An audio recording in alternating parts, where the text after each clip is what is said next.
pour pouvoir baisser. Ça peut paraître un peu paradoxal, mais on fait monter le marché.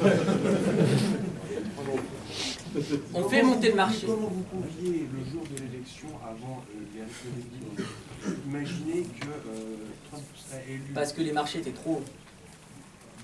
Pour moi, en fait, selon moi, je pense que c'était déjà pricé qu'il était presque sûr qu'il passait, et ça a fait exactement pareil pour le Brexit. On fait monter le marché parce qu'on ne peut pas le faire baisser. Si on le fait baisser à 10 200, on passe dans une situation qui serait complètement différente. On le fait monter les premiers jours.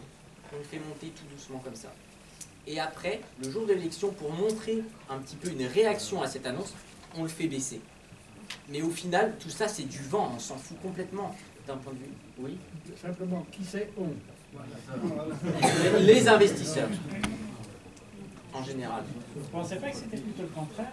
Que la veille, il montait parce qu'on pensait qu'il allait gagner selon tous les sondages, et que le lendemain, comme le Brexit par exemple, tout le monde pensait qu'ils n'allaient pas sortir, et bien c'est vrai que ça montait, mais le lendemain c'est bien descendu, mais ça n'avait pas monté. Oui, pour le Brexit, ça montait au départ. En 2 jours, pas le jour même. Même dans la nuit, c'est monté. Hein, non, je me rappelle, le premier jour, non. Après 2 jours, oui. Non, mais c'est pour ça que moi je me permets de vous redemander, quand vous avez une ouverture à -5, je suis étonné que vous rentriez dans le marché. Je serais plutôt attentiste personnellement. Bah alors, je ne serais pas rentré, on va passer aux questions parce qu'on dit passer, mais en gros, voilà la situation, on a eu un marché qui est monté, donc ça me dit que je peux acheter parce qu'on va revenir à un point d'équilibre. Si on avait eu la veille un marché qui descendait, je n'aurais pas pris parce que ça voudrait dire que le marché, il avait peur d'une possible élection de Trump. Et là vraiment ça monte, ça peut vous paraître un peu bizarre, mais dans les salles de marché c'est comme ça qu'on l'a ressenti. On a fait monter le marché pour le faire baisser et après c'était juste pour créer de la vol et défoncer des stocks au final. Parce que c'est comme ça qu'on fait de l'argent. Oui. Si jamais c'était pas Trump qui était élu, et le marché il montait quand même, alors le marché il fera comment? Bah, on peut pas refaire l'histoire après, mais je pense que si Larry était pricé dans les salles de marché, je parle pas des sondages, je parle dans les salles de marché, je pense que le marché il aurait été un peu plus neutre. Il serait pas monté, mais c'est difficile après. Donc est-ce qu'il y a des questions parce qu'on presse un petit peu derrière? Oui. C'est pas une grande question, mais c'est pour expliquer moi comment j'aurais fait. Je suis le marché depuis 4 ans, donc les indices. Alors, typiquement parlant, on a 2 gaps. Premier gap, d'habitude, les gaps peuvent être comblés. Il y a plusieurs types de gaps. Et là, j'ai simplifié. Donc, normalement, on espère que les gaps sont comblés. Il y en a 2 gros qu'on voyait à gauche. Là, c'est le trou en fait, le gap. Donc, on voyait un deuxième gap. Donc, techniquement, vous voyez que ça a vendu à peu près au niveau où le premier trou a été comblé. Voilà, tout à gauche. C'est à peu près assez une résistance. Après, les gens, ils ont vendu justement un peu avant que ça monte au milieu, vous voyez. Donc c'est en fait là, c'était, il y avait pratiquement, je ne sais pas s'il y avait beaucoup de volume. Normalement, quand il n'y a pas de volume, ça monte automatiquement. Après, il y a les algorithmes, etc. Donc vous avez vu que ça a revendu justement à ce niveau de support. Tac. Ensuite, pour ceux qui analysent aussi plusieurs indices en même temps, qui analysent par exemple les vagues d'Elliott ou les figures harmoniques. Enfin, ceux qui ont l'expérience, voilà, on voit qu'en fait la cible est beaucoup plus haute. Si on regarde le CAC 40 2016, il y a un gros gap.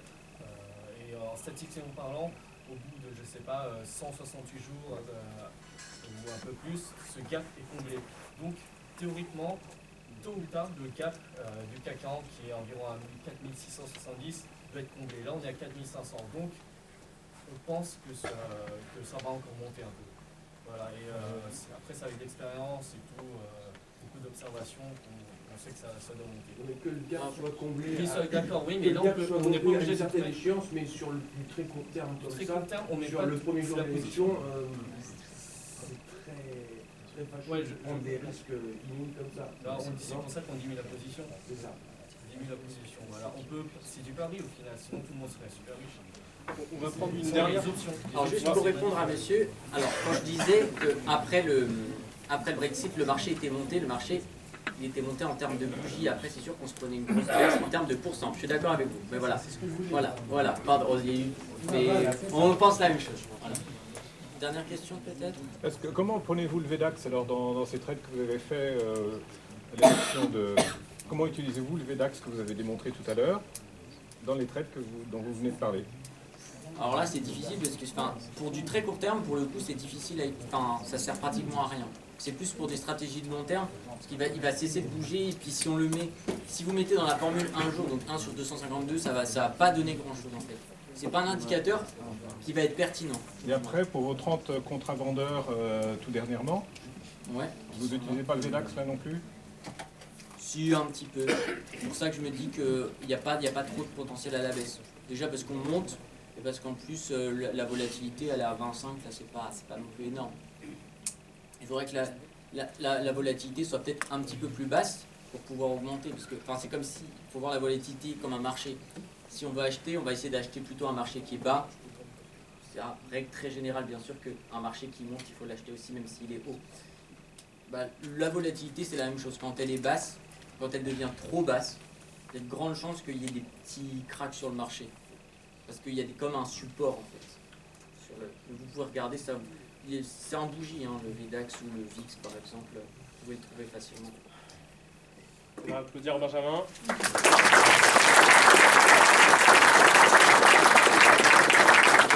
Si vous avez d'autres questions, vous pouvez lui poser au cocktail. C'est pour ça qu'on va devoir lancer la conclusion. Ok, alors, je vous montre un dernier petit truc pour vous montrer. C'est pas terminé, je vais vous revoir. Alors, ouais, il y a pas de...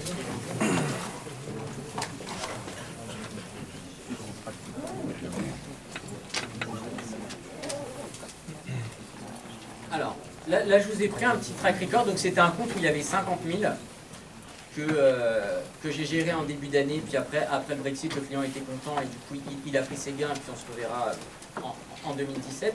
Et pour vous montrer un peu les tailles de lot que je prends avec un compte où il y a 50 000 €. Pour vous montrer que si vous avez des comptes où il y a moins que 50 000 et que vous prenez des positions qui sont équivalentes, c'est qu'il y a vraiment un souci. Bon, après, des fois, je fais des positions. Ça m'arrive de trader à 10 centimes le point. Hein.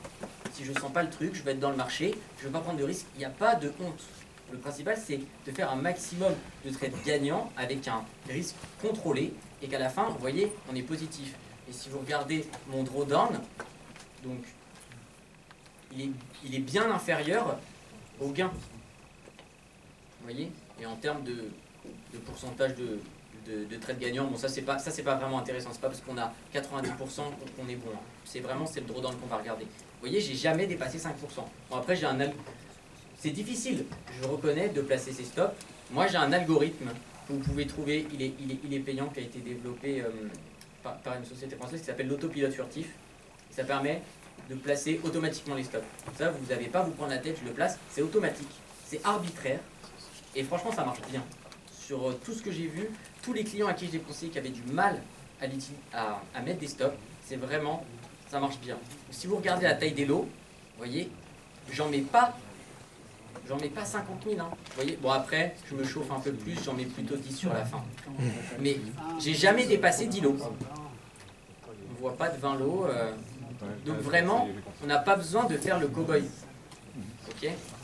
Prenez votre temps et voyez qu'au final, ce compte-là, le premier trade, 14 mars, et ça se termine le 24 mai, on fait quand même des sous. Et c'est un compte que j'ai géré tranquillement avec un tout petit peu de risque. Donc il ne faut vraiment pas se prendre la tête. Ok ? Donc, voilà, sur ce, j'espère que ça vous aura plu. Je vous ai donné des indicateurs qu'on utilise plutôt dans les banques et dans les hedges. Et je vous ai essayé de vous transmettre un peu mon sentiment pour la gestion du risque. Et puis vous allez faire de super trades avec ça chez Alvexo. Voilà.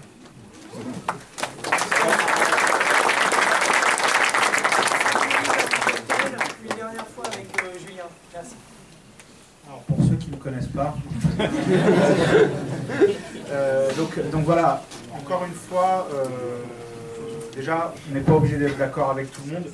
On a différentes possibilités, je parle pour certaines personnes qui n'étaient pas d'accord. On a le libre arbitre, chacun fait ce qu'il veut. Aujourd'hui, vous recevez de l'aide, un support. Encore une fois, Alvexo, c'est pas pour les débutants, c'est pour ceux qui veulent apprendre et qui veulent en savoir plus et évidemment ceux qui veulent trader. Voilà. Donc, je vais la faire très courte. Vous avez 50% de bonus pour toute nouvelle inscription, d'accord, jusqu'à ce soir, d'accord, jusqu'à ce soir minuit. Vous allez automatiquement profiter donc, des 50% de bonus.